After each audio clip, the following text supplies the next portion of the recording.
Sir अब मान लीजिए कि कोई इंसान है वो सुबह अखबार पढ़ रहा है, उसने देखा कि बालासोर में ये सब चीजें हो रही हैं, मणिपुर में इतनी सारी घटनाएं हो गई, इतने लोग मर रहे हैं, बाकी सारी चीजें हैं। अखबार पढ़ने के बाद वो रामायण पढ़ता है, रामचरितमानस पढ़ता है। अब वो पहला जो चौपाई है वो पढ़ लेता है कि हुई है वही जो राम रचि राखा। या फिर सर मान लीजिए कि वो अखबार में पढ़ता है कि किसी लड़की के साथ बलात्कार हुआ है, उसके बाद वो किसी चौपाई पे आता है और वो पढ़ लेता है कि ढोल गवार शूद्र पशु नारी सकल ताड़ना की अधिकारी। इन सब की कंफ्यूजन्स का सर क्या निवारण है? पहली बात तो क्या है, जब आपको गति के नियम पढ़ाए गए थे, मुझे भी पढ़ाए गए थे, उस दिन मुझे ये नहीं बताया गया था कि सैटेलाइट में कैसे यूज होंगे। और मुझे बहुत लगता था कि मैं क्यों पढ़ूंगा इसे, मेरे को क्या मतलब कि a+b का होल स्क्वायर क्या होगा, इससे क्या फर्क पड़ेगा।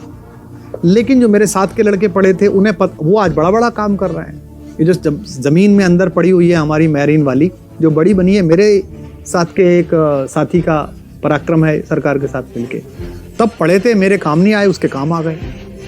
तो हम कोई जो शास्त्र पढ़ते हैं, धर्म पढ़ते हैं, किसी भी किताब पढ़ते हैं, उस किताब से हमारे भाव जगत का और चेतना जगत का निर्माण होता है। अब रोज नई चुनौतियां आती हैं।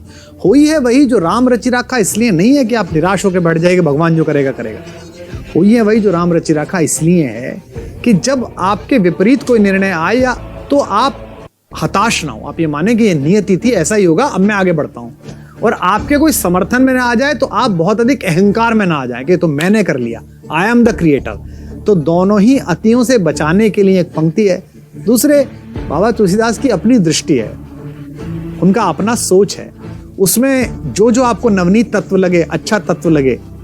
मैंने अभी आपसे कहा था, एक स्वाति नक्षत्र की बूंद को लेने के लिए जमीन पर बैठा हुआ चकोर है और एक आकाश में उड़ता हुआ भी मरे हुए शव को ढूंढने वाला गिद्ध है।